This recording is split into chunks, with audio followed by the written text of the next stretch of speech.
அருட்பெரும் ஜோதி அருட்பெரும் ஜோதி தனிப்பெரும் கருணை அருட்பெரும் ஜோதி. இப்பதிவு வேலூர் ஐயா எனும் அருட்திரு யோகானந்த சாமிகள் அவர்களின் வாழ்வியல் சுருக்கம் தொடர்ச்சியில் கடைசி பதிவு. இப்பதிவு பதிவு 11 அமைகிறது. ஆக இத்தொடர்ச்சியில் முன்னுரை ஒரு பதிவாகவும் அதைத் தொடர்ந்து வரலாறு 11 பதிவுகளாகவும் அமைந்துள்ளது. இப்போது வரலாறு தொடர்கிறது. ஐயா என்று அன்புடன் அழைக்கப்பெற்ற இப்பெரியாரின் மாயப்பிறவி காலபேதத்தால் முடிவுற நேர்ந்ததால் திரித்து கூறுதல் மிகைப்பட கூறுதல் எனும் வழுவிற்கு இடம் தராது இப்பெரியாரின் சத்திய உணர்வுப்படியே நிகழ்ந்தவை நிகழ்ந்தவாறு கூறி இவ்வரலாறு நிறைவு செய்யப்படுகிறது.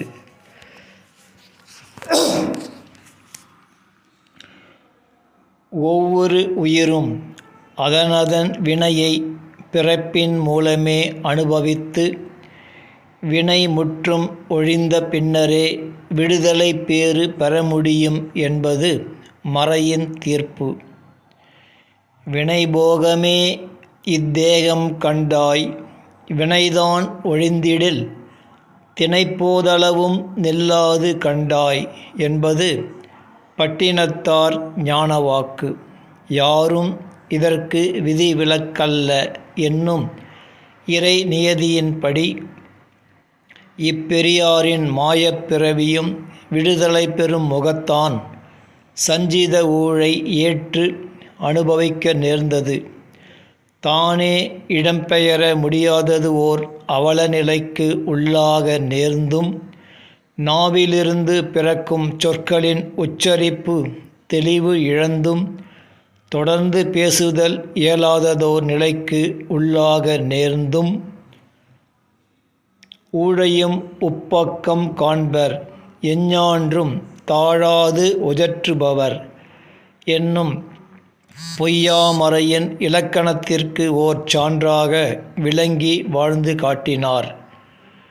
நான் இரக்கத்தால் பக்குவம் கருதாது வருவோரிடமெல்லாம் ஆன்மீகம் பேசி வருவதை தடை செய்யவே ஆண்டவர் தடை விதிக்கிறார் போலும் என விளக்கி எனது சுபாவ இரக்க குணத்தால் அத்தடையையும் ஏற்று பேசி வருகிறேன், என்ன செய்வது என்றும் கூறினார். அவரது புறநிலை தோற்றத்தையும் சிரமம் பாராது பேசுவதையும் கண்ணுறும் எவரும் நெகிழ்வர். அந்நிலையிலும் அவர் முகத்தில் மகிழ்ச்சியையும் இடையிடையே தனக்குத்தானே சிரிக்கின்ற காட்சியையும் காணுகின்றோர் யாவரே ஆயினும் பெரும் வியப்பில் ஆழ்வர். இக்காட்சியை சில ஆண்டுகள் காணவும் முடிந்தது.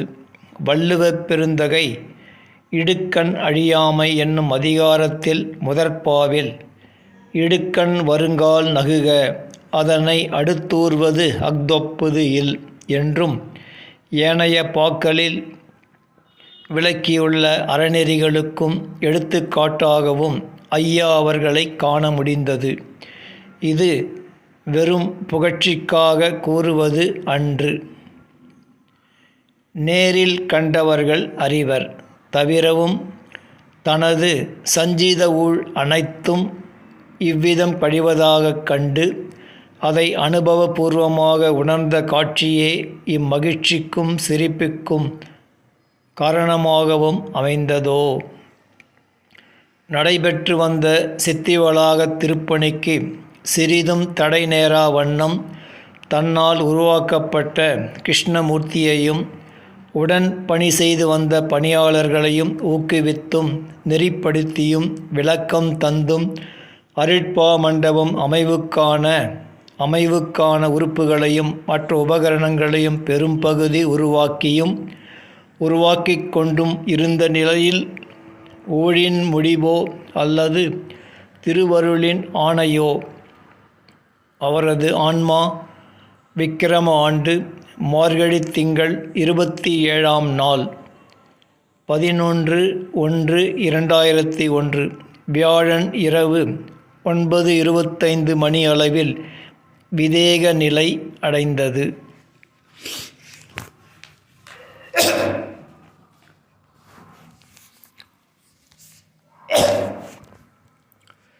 தோற்றம்: புதன் திசை, சூரிய புத்தி, ராகு அந்தரம்.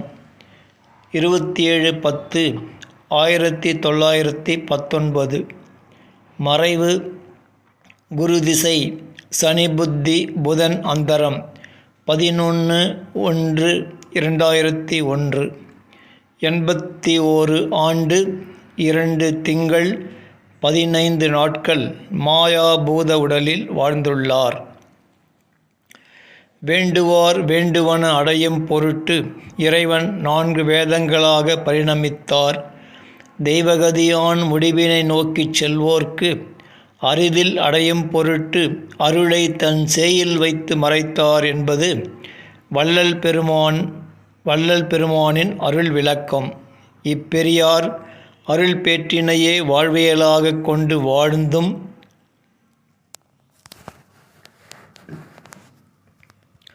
திருவருளின் அனுக்கிரகத்தால் தமக்கு அவ்வப்போது தோன்றிய விளக்கங்களை எழுதி வைத்தும் தம்மை நாடி வரும் அன்பர்களுக்கு விளக்கம் தந்தும் வாழ்ந்து வந்த நிலையிலும் இவ்விதம் நிகழ்ந்தது.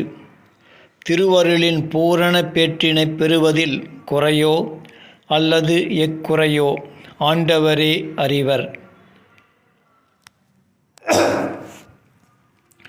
இதிலிருந்து மரணமிலா பேரின்ப பெருவாழ்வு பெறுதல் என்பது எளிதானது அல்ல.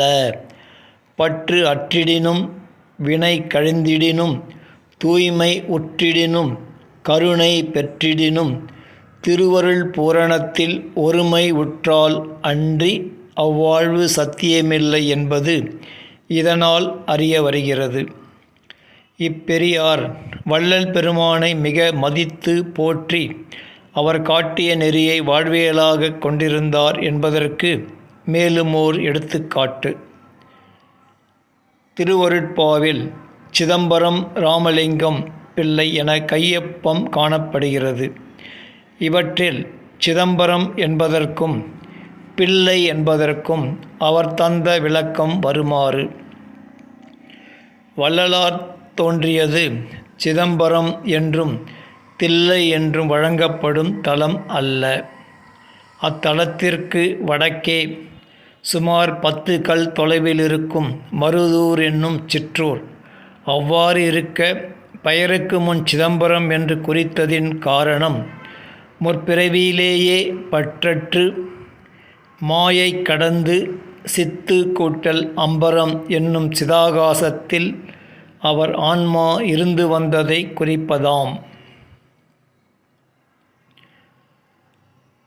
உலகியலிலும் சிறப்புடையோர் தம் பெயருக்கு முன் தான் பிறந்த அல்லது இருந்த ஊரை குறிப்பது மரபு. அவ்வகையில் அவர் இருந்த பூர்வ இடத்தை குறிப்பதே சிதம்பரம் என்றும், பிள்ளை என்னும் சொல் அருட்பாவில் தன்னை திருச்சிற்றம்பலத் தந்தையின் செல்வ மகன் என்றும் தலைமகன் என்றும், அத்திருச்சிற்றம்பலத் தந்தையே தன்னை மகன் என்று அழைத்ததையும் பல இடங்களில் குறித்து பாடியுள்ளார். அதனால் இராமலிங்கம் என்னும் இயற்பெயர் கொண்ட தான் அச்சிற்றம்பலத் தந்தையின் பிள்ளை என்பதை உரிமையோடு குறித்ததாம். உலகியலில் சிலர் அவர் கருணீகர் மரபில் தோன்றியதால் அம்மரபுக்குரிய ஜாதி பெயர் பிள்ளை என்பதால் அதை குறிப்பதாக கருதுவது சிறுமையாம்.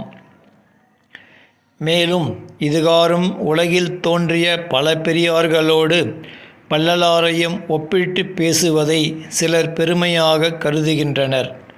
அப்பெரியார்களில் அவரவர் வாழ்வியலையும் விளக்கங்களையும் முடிவினையும் நோக்கும்போது வள்ளல் பெருமான் வாழ்வியல் விளக்கம் முடிவுக்கு ஒப்பு நோக்கக்கூடியதாக இல்லை என்றே உண்மை அறிந்த பெரியோர்கள் உணர்வர். நோவாது நோன்பு என்போல் நோற்றவரும் என்று வள்ளலார் பாடிய பாட்டே இதற்குச் சான்றாகவும் இருக்கிறது. உண்மை இவ்வாறாக மனம் போன போக்கிலே சிலர் பேசி வருவதையும் அவரவர் விருப்பம்போல் அவர் உருவத்தை வரைந்தும் வருகின்ற அவலநிலையைக் கண்டும் உளம் புழுங்குவார். இக்கொடுமையெல்லாம் மண்மூடி போகுங்காலம் என்று வருமோ என்றும் ஏங்குவார். இப்பெரியாரின் ஆன்மா மாயா பூத உடலை விட்டு பிரிவதற்கு முன் அவர் முகத்தை உற்று நோக்கிக் கொண்டிருந்தபோது அவர் உதடு எதையோ சொல்ல 3 முறை அசைந்தது. ஆனால் ஒலி பிறக்கவில்லை.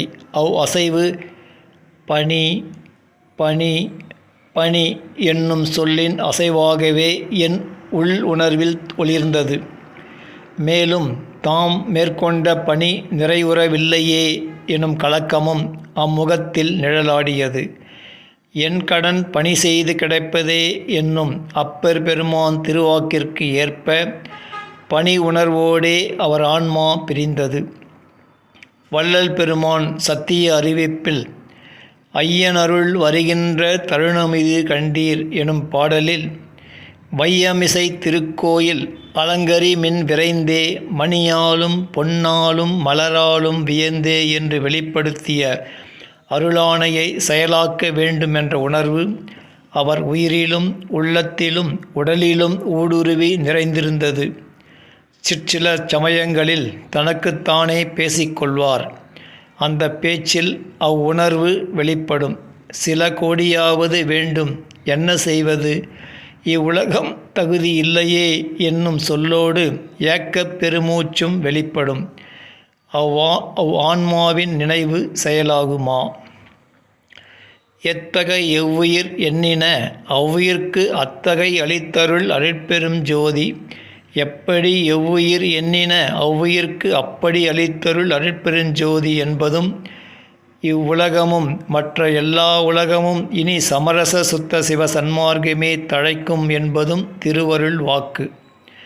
அவ்வாக்கின்படி சன்மார்க்கம் தழைக்கும் காலம் அவ்வுத்தம பெரியாரின் ஆன்மா திருவருள் சித்தியோடு தோன்றும்.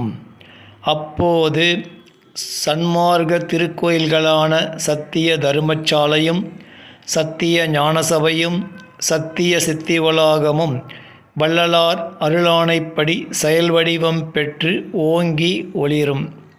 அக்காலம் விரைந்து வர நாமும் எல்லாம் வல்ல அருட்பெரும் ஜோதி ஆண்டவரை வேண்டி வணங்குவோம்.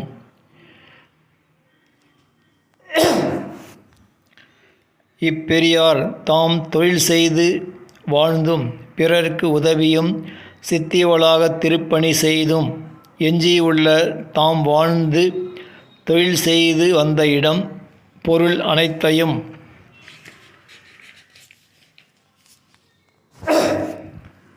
சன்மார்க்க பணிக்கே உரியதாக்கியுள்ளார். அருட்பா மண்டபம் அமைவுக்கு வேண்டிய உறுப்புக்கள் சாதனங்கள் பெரும்பகுதியும் உருவாக்கப்பட்டும் நிறைவுறாது இருந்தமையால் அவர் உளத்தே உருவாகியிருந்தபடி அமைத்து நிறைவு செய்யும் பொருட்டு அவரோடு தொடர்பு கொண்டிருந்த அன்பர்கள் சிலர் அடங்கிய அருட்திரு யோகானந்த சாமிகள் அருட்பெரும் ஜோதி ஆண்டவர் பணி அறக்கட்டளை வேலூர். பதிவு எண் 337/2001 நாள் 25/5/2001 உருவாக்கப்பட்டது. அறக்கட்டளை முயற்சியால் அருட்பா மண்டபம் அமைக்கும் பணி தொடரப்பட்டு நடந்து கொண்டிருக்கிறது. நிறைவு பெறும் தருவாயிலும் உள்ளது. அவர் உளத்தே இன்னும் சில பணிகள் குடிகொண்டிருந்தன. அவற்றுள் வடலூர் சத்திய தர்மசாலை போன்று சித்தி வளாகத்திலும் ஓர் அறச்சாலை உருவாக்க வேண்டும் என்பது. அவர் உள்ளம் நிறைவு பெற திருவருள் துணையை வேண்டி முயலுவோமே.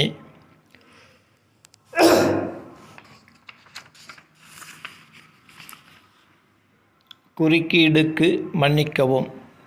மேலே குறிப்பிட்ட அருட்பா மண்டபம் மற்றும் அறச்சாலை கட்டிடம் ஆகிய இவ்விரண்டு பணிகளுமே ஐயாவின் காலத்திற்கு பிறகு சில ஆண்டுகள் கழித்து முடிக்கப்பட்டன என்று அறியவும். இத்துடன் வேலூர் ஐயா அவர்களின் வரலாறு முற்றிற்று.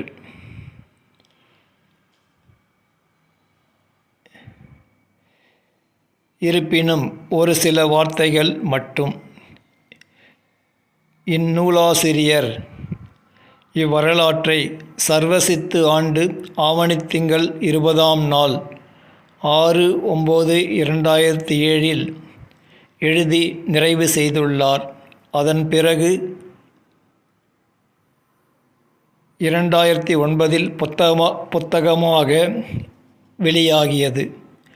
அடியேன் இப்போது யூடியூப் சேனல் வாயிலாக முன்னுரை மற்றும் 11 பதிவுகளில் இவ்வரலாற்றினை வாசித்துள்ளேன். விரும்பும் அன்பர்கள் கேட்டு பயன்பெறலாம். இன்னும் ஒரு சில வார்த்தைகள் மட்டும்.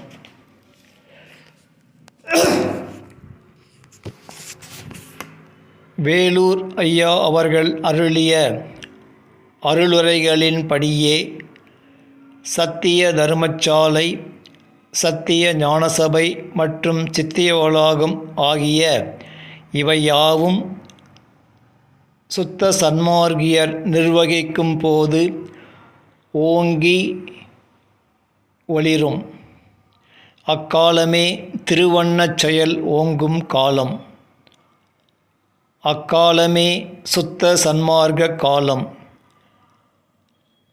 அக்காலம் எல்லாம் வல்ல அருட்பெரும் ஜோதி ஆண்டவராய், எல்லாம் வல்ல சித்தராய் சத்திய ஞானசபையில் அமர்ந்து அளவு கடந்த நெடுங்காலம் அருளாட்சி புரிவார், அதிசய அற்புதங்களை நிகழ்த்துவார் என்பது திண்ணம். நாமும் அதற்குள், அதாவது அக்காலத்திற்குள் உரிய தகுதி பக்குவம் பெற்று அக்காலத்தில் இப்பூலகில் சன்மார்க்க பிறவி வாய்த்து வள்ளல் பெருமான் அருளியவாறே மரணமிலா பேரின்ப பெருவாழ்வு பெற்று நித்திய வாழ்வு வாழ்வோம். அதற்கு உரிய நன்முயற்சியுடன் சுத்த சன்மார்க்க நெறியில் தெய்வகதியான் முடிவு நோக்கி உண்மையாக பயணிப்போம் என்ற அளவில் இப்பதிவு முற்று பெறுகின்றது. அருட்பெரும் ஜோதி, அருட்பெரும் ஜோதி, தானே பெரும் கருணை, அருட்பெரும் ஜோதி.